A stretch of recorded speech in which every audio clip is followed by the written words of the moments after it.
First Timothy chapter 6, verse 11, the Apostle Paul gives this young man a very important piece of advice. And he tells him, run from all these evil things.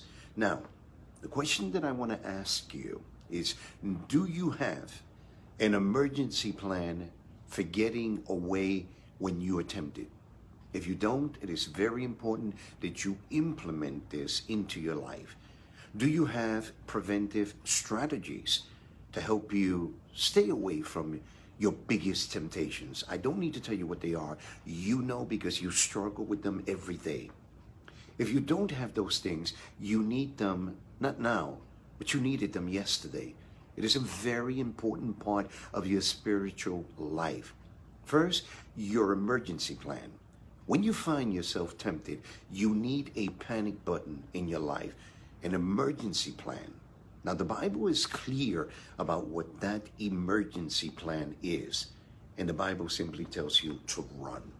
You may think that it's a little bit funny, but 1 Timothy 6:11, the Apostle Paul tells Timothy, run from all these evil things. We are told in other places in the Bible, like the book of Thessalonians, to flee all appearances of evil.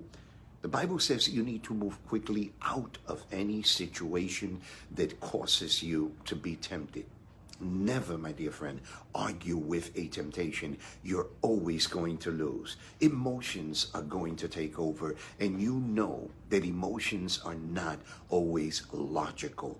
You've been there many times, and we've justified many things in our lives. No matter the temptation, if you have to get away, get away. It could be a temptation to cheat in business. It could be a sexual temptation, but your response should always be the same. Get out. Don't try to reason with it. Get out. But even then, better than that, better than running from temptation, I would say that to prevent temptation in the first place can be a very important thing.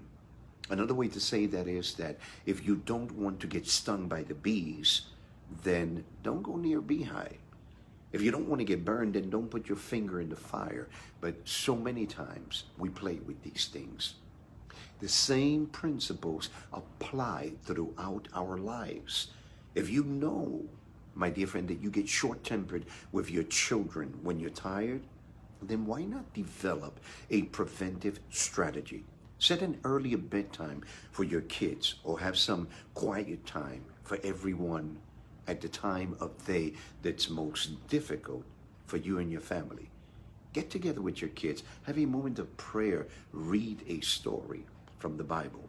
Don't wait until you're faced with a morally questionable deal to decide that your business will be above reproach.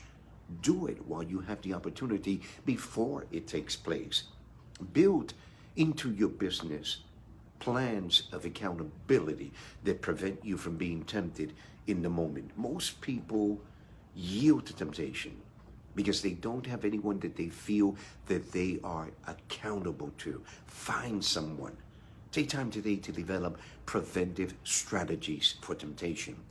And when those don't work out, have your emergency plan. Don't resist temptation. Don't argue with temptation. Run from it. That's the simplest and the surest way. If you're in a building and that building is on fire, you're not going to stop to reason, why did it catch fire? You're going to run. When you go into a theater, look for the exits. In the event of an emergency, you run to them. Therefore, my friend, God bless you. Take care. And remember, develop a plan, and God will give you the grace.